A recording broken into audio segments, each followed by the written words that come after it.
Hello, I'm David K. Wilson, president of Morgan State University. In 1857, Samuel Green, a former slave, was sentenced to 10 years in a Maryland penitentiary after being found guilty of possessing a book. That was his only crime. While looking for a runaway slave, the local sheriff found a copy of Harriet Beecher Stowe's book, Uncle Tom's Cabin, in Green's home. 5 years into his sentence, Green was pardoned by Maryland's governor on the condition that he leave the state and never return. Green left, but when the Civil War ended, he came back to Maryland and along with 4 other clergymen founded the Centennial Biblical Institute, the forerunner of Morgan State University. Book banning, as Dr. Molefi Kete Asante says in the film you are about to watch, is tantamount to book burning. And at Morgan State University, we believe people should be encouraged to read books, and we believe the decision on which books they read should be left up to them.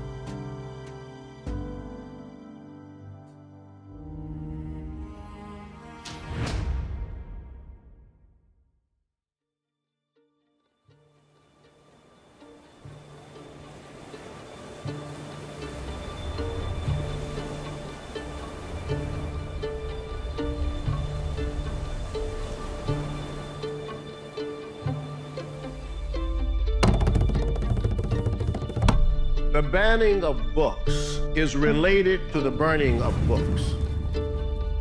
Book banning tells us what people who have power are afraid of. I was never attacked until I argued that the history we've been taught is not the accurate history of our country.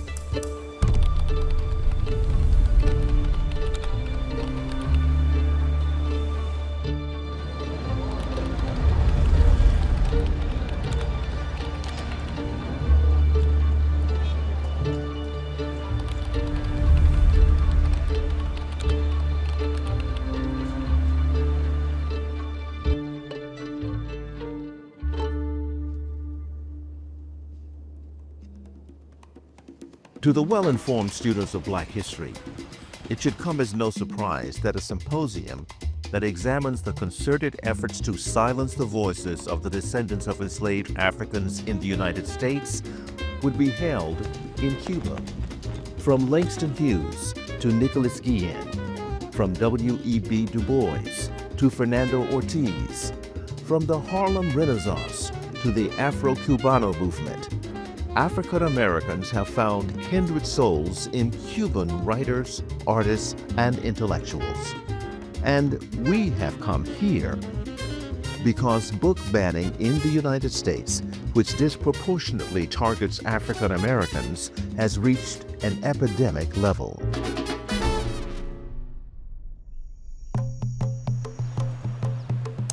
But a few days before the plane carrying us landed at Havana's Jose Marti Airport, Dr. Mary Frances Berry, an academic, author, and civil rights activist who co-founded the Free South Africa movement that helped end apartheid and liberated Nelson Mandela from a South African jail, talked about book banning with DeWayne Wickham in her home in the Georgetown section of Washington, D.C.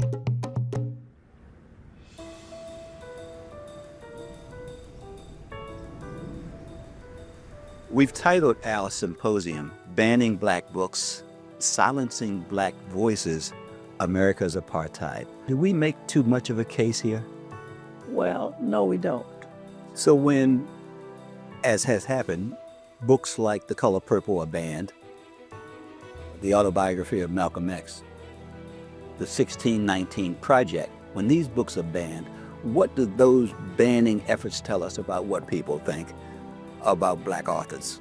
Well, the people who are doing the banning don't like what's in those books. If you think about it, they all have in common that they tell us about the horrendous conditions of abuse and exploitation that have occurred to Black people through racism, capitalism, and profit-making throughout our history. Who's fighting back? Who's pushing back? The people who are pushing back are their organizations of writers that are pushing back. There are some parents, but not enough people, in my opinion, are pushing back. When you don't want the 1619 Project which is about all of the period of Black history. You just don't want people to know anything about what happened to Black people because it mentions oppression and slavery. Good day, and welcome to Casa de las Americas. I'm Jackie Jones, Dean of the School of Global Journalism and Communication at Morgan State University in Baltimore, Maryland. It is my honor to be here in Havana to open this 3-day symposium. It was Morgan's Center for New Media and Strategic Initiatives, a unit within the historically Black university's journalism school that Dean Jackie Jones leads, which came up with the idea of bringing a symposium on the banning of books written by Black authors in the U.S. to Cuba. It was an idea that was embraced on the opening day by Abel Prieto and Dr. Miriam Nicado, two of Cuba's most important academics and intellectuals. Nos enorgullece saber que Cuba. We are proud that Cuba remains a meeting place for discussions of this caliber, and the University of Havana sees this as an opportunity to continue cultivating genuine academic relationships between Cuba and the United States, characterized by mutual respect and recognition. We have learned from each other's struggles, and each has found its own way in the relentless fight for justice and against all forms of discrimination, particularly discrimination based on skin color. En la editorial de la Casa de las Américas se publicaron at Casa de las Américas Publishing House essential works by Caribbean authors, by Afro-Brazilian authors, by Afro-Colombian authors were published. And in the year 1966, W.E.B. Du Bois, The Souls of Black Folk. There are excerpts here from a speech by Malcolm X, a speech from the year 1965, and this magazine is from 1966. Two events, in 1981 and 1984, were held here, devoted to analyzing the cultures of Afro-American, Chicano, Puerto Rican, and Cuban communities, of course, Cuban communities living in the United States. These events were attended by representatives from these communities and scholars of these cultures. We could ask Minister Rapidio to help out with some paper and publish some of your books as an outcome of this symposium. I believe it could be important for this country. Culture is no doubt the best antidote to all this we are witnessing now, the banning, the exclusion, hatred for those who are different. And it quickly became clear that any discussion of book banning between African Americans and Cubans of African descent would turn to the topic of cultural hegemony. The moderator of this session is Dr. Jason Johnson, a professor of journalism and political science in the School of Global Journalism and Communication at Morgan State University. The panelists are Dr. Ulexis Almeida, Dean of the Faculty of Sociology, History, and Philosophy at the University of Havana, and Dr. Molefi Kete Asante, Professor of Africology and African American Studies at Temple University, and Professor Extraordinarius at the University of South Africa. We know that our general theme is about book banning, but there is so much intellectual and philosophical heft with both of these individuals that I have this sort of roundabout way that we're going to get to book banning that sort of highlights some of their brilliance before we get there. Precisamente, yo desde mi posición. And precisely me, from my position as a Black woman, activist, Afrofeminist, sociologist, professor, and also Cuban, who fights for the construction of a fairer, more inclusive society, obviously. The issue of cultural hegemony that implies the supremacy of a culture that imposes ways of living, that imposes a worldview, a philosophy that in some sense subordinates cultures and their values. The banning of books is related to the burning of books. And both activities are about people who should be banned. Governments that ban books operate on fear, and what they cannot control by banning, they will try to destroy. What they fear is that people will read for themselves and make decisions based upon what they see as their best interest. Give us the balance. Part of why I wanted to begin the questioning with you, Dr. Almeida, is because the concepts that you teach are not the kinds of things that most people can discover on their own. They have to be read. Within these devices that work in the schools, books constitute an important component because they are the vehicle through which that culture is transmitted. Therefore, it is understandable that from a hegemonic position, there are books that are subject to censorship, there are books that are prohibited. Mass education is the surest way to mass consciousness. If you can prevent mass consciousness, you will be able to control the masses. However, if you do not control what it is that they read, you will have already lost part of the battle. In one of the strategies, when we talk about hegemony, is precisely to erase, to annihilate all those role models because it contributes to demobilization. When you find entire populations, generations of young people who don't have them, who don't find role models, they're going to look elsewhere and follow other role models. And not having those role models within Black people is a danger. When someone wants to hide truth, to conceal information, and to erase the record of misdeeds, they resort to announcing a ban on books and people. This is the fear of truth. And fear of truth was the elephant in the room on the first day of the symposium, until the widely held belief in the United States that Cuba, a communist country of more than 11 million people with one of the world's highest literacy rates, bans books, was addressed. There were times when our cultural policy was not faithful to Fidel's legacy, where homophobia prevailed. Attempts were made to implant socialist realism. At that time, there were banned books, and there was evident censorship. And there were some authors who were marginalized. People didn't talk about them, their works are not published, some terrible cases. With the creation of the Ministry of Culture and the appointment as minister of an intellectual very close to Fidel and deeply loyal to Jose Marti, Armando Hart, these errors were all definitely rectified. In Fidel's thought, there are expressions that define an attitude and a policy. His words on April 6, 1961, "We do not tell people believe, we tell them read." He accompanied this with a reflection on the importance of humanity, appropriating the cultural wealth of humanity.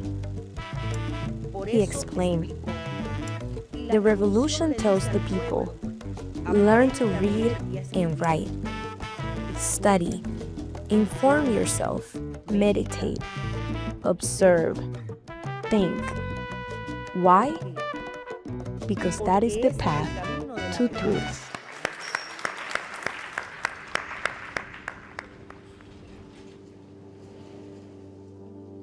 Here's a little known truth.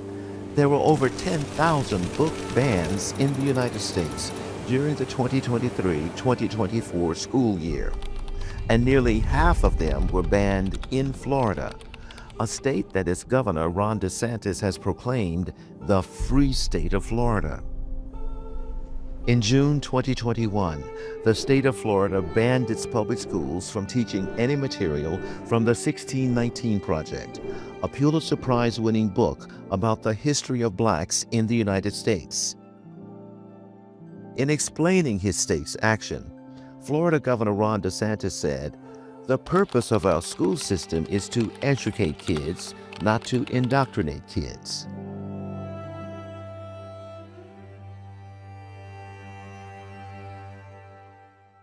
The book is the 1619 Project. Its creator, Nikole Hannah-Jones. Nikole Hannah-Jones, welcome. The 1619 Project, in essence, is your flag. Yeah. The flag that you raised. Yeah, you know, it's funny, DeWayne, because the stated reasons that the book has been banned is they say it's unpatriotic. But accidentally, this ended up being the most patriotic thing I've ever written, because by the end of the essay, I'm actually arguing that no one is more American than Black Americans, that we have built the country that everyone, like you think about, when you imagine American culture, you think about us. Fashion, language, music, film, literature, and yet we were made to feel we didn't have full rights of citizenship. And so my essay is actually arguing that because of that, we are the most American, we are the greatest democratizing force in the history of the United States. I think what is most critical to understand is ultimately the 1619 Project is a work of memory. What I mean by a work of memory is everything that happened in the book happened. So what we're calling history is actually memory. It's actually what people in power have decided they're going to teach us, who they're going to memorialize with their monuments, who they're going to name their schools after, who you're going to see when you go in a museum or art gallery, and what they're going to leave out. I've been writing about racism, racial inequality my entire career, more than 20 years. I was never attacked by presidents, by congressmen, by legislatures, by school boards, until I wrote about our national memory, until I wrote about history and argued that the history we've been taught is not the accurate history of our country. At its root, the banning of books is about controlling the narrative, about erasing the memory of people and events that those in positions of power want to suppress. The 1619 Project is one example. The wreck of the Henrietta Marie is another.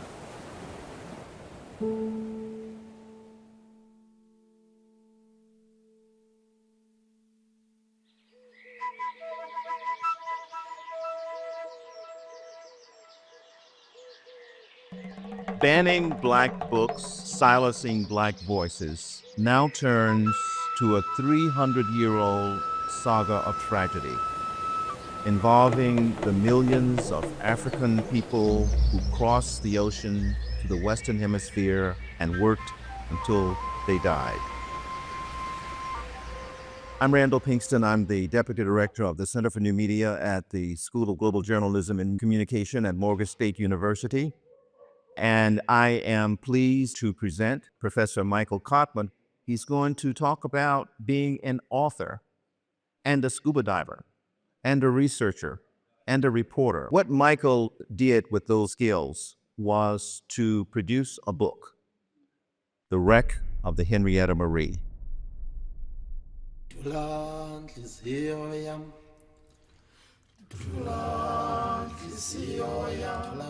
1699, the Henrietta Marie was one of many, many ships crossing the Atlantic with captive Africans.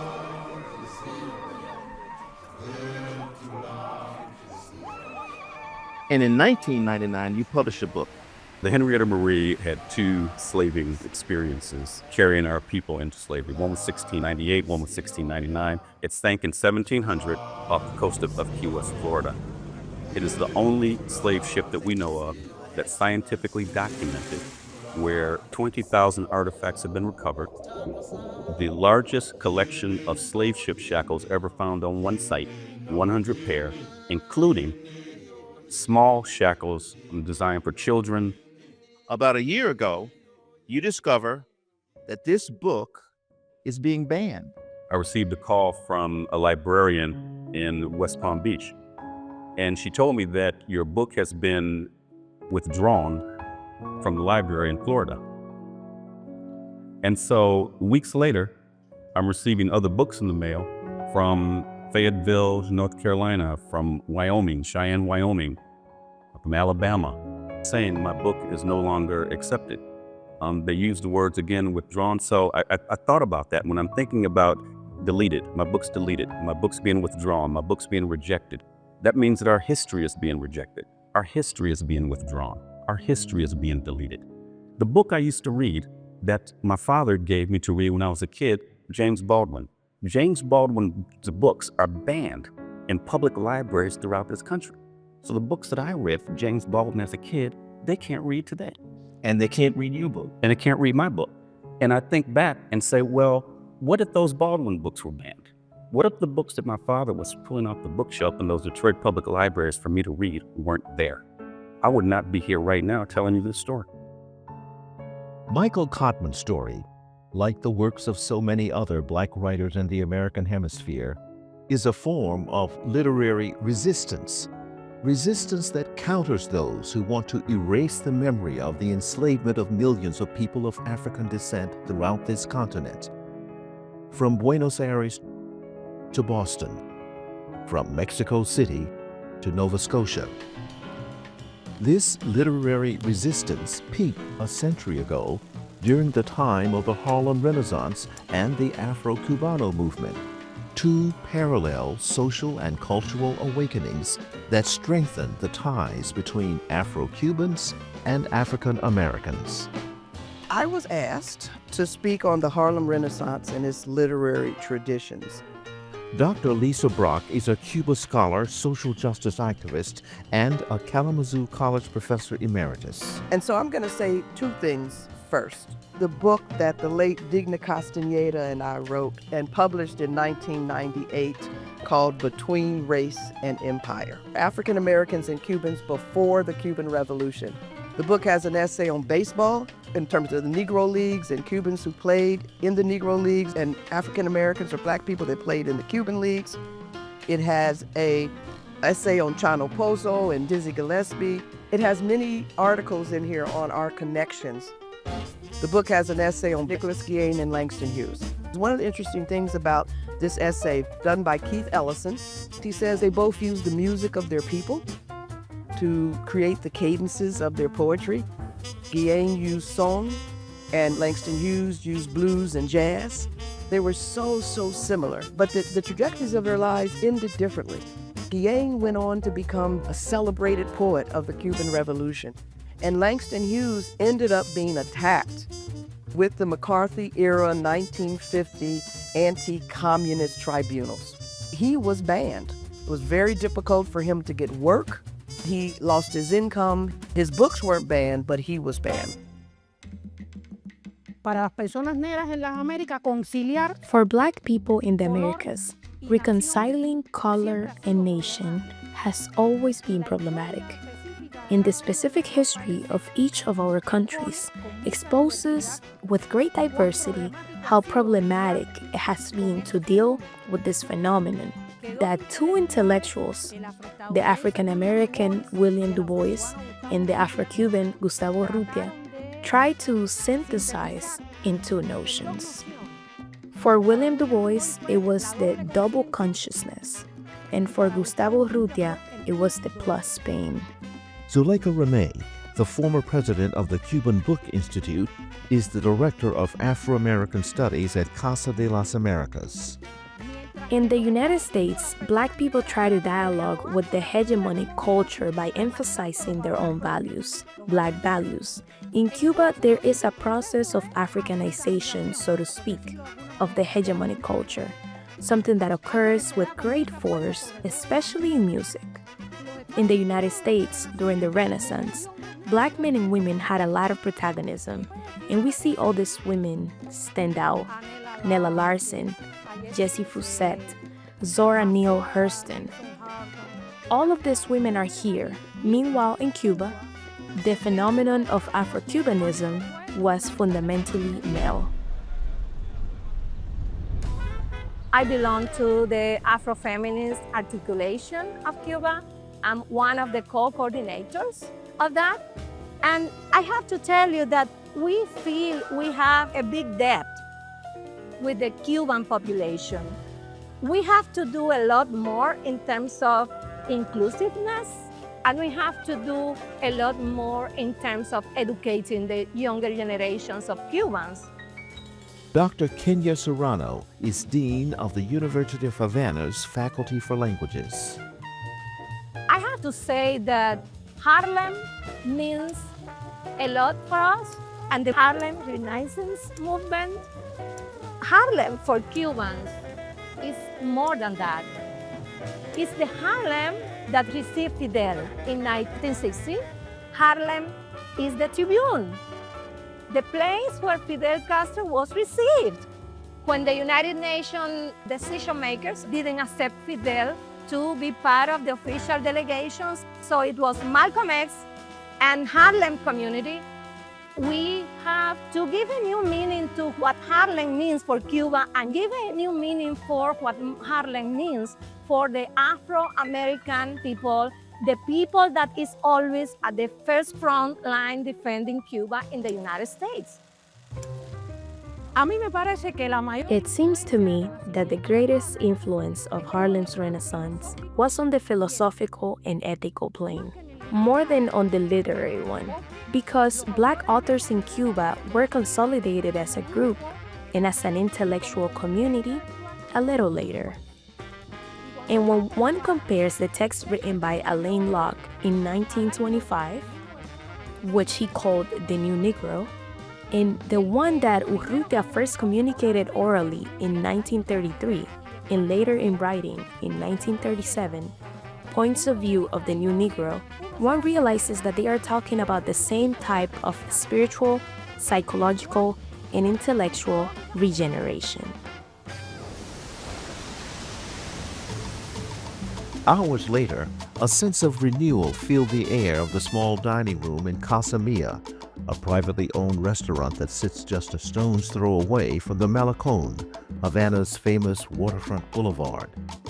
For a small group of symposium attendees, the evening was filled with talk of books banned, writers silenced, and the drinks that Ernest Hemingway made famous during the years he lived in Havana.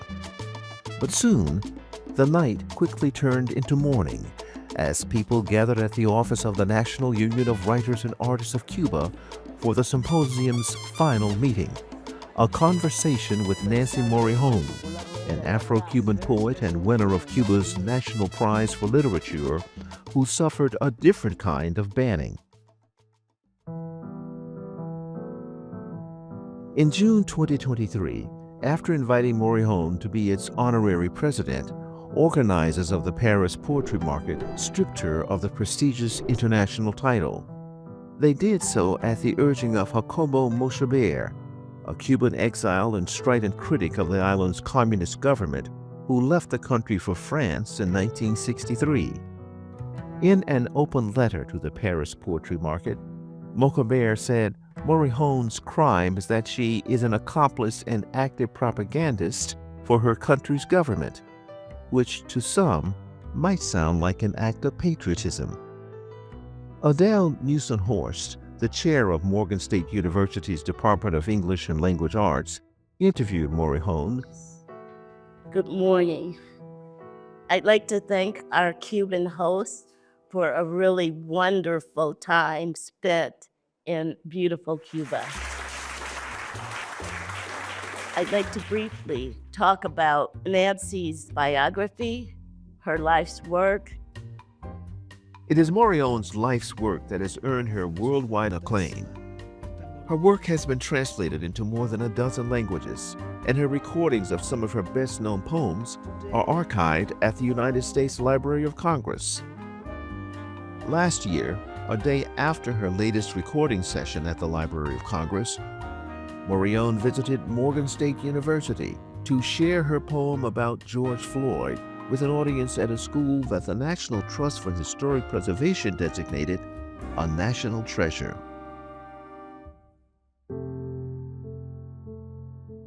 Blues para George Floyd.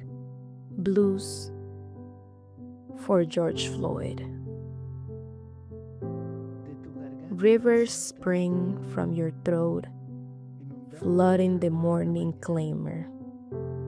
3 rivers under a blue moon, whose light scatters over your body, restless, denouncing the murderer in a police uniform. We are listing you awake with a war in the soul, with your crushed throat, already stiff, collapsed on top of that black tar. Escorted by your rivers, carrying you on our shoulders under the skyscrapers, with your body singing blues while you speak to the rivers, loyal to your heritage, forged at the base of the pyramids. We are lifting your body by now, invincible, made of bronze and gas and cold air. We are singing blues, blues sung by mothers and their songs, blues sung by daughters and their fathers, by boys and by girls with their grandmothers in silence, always guarding us blues, drawn by hundreds of cousins in the distance, wherever, subject to the dreadful air of the coming summer. Amidst your rivers flows a shower of spilled blood that is reborn in our over the black asphalt that claims justice like a nest.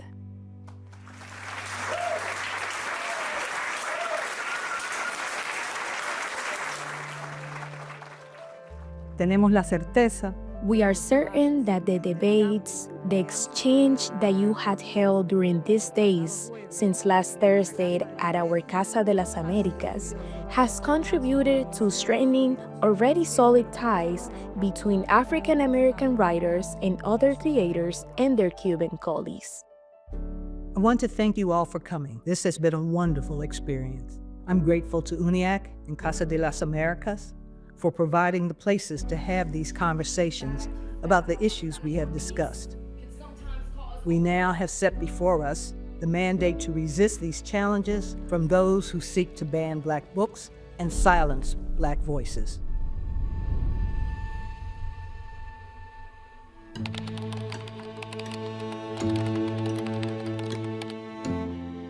Power needs to control our memories because power then controls us.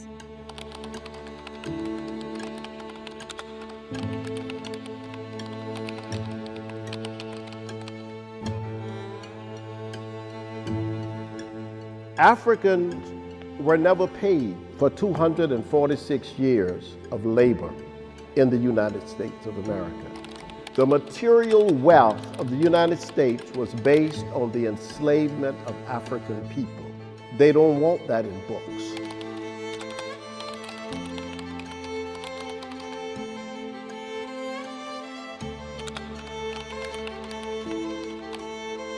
I think the banning of books robs our children of their history and robs them of their dreams. It's up to us to continue to tell our stories, to make sure that these books that are banned get read.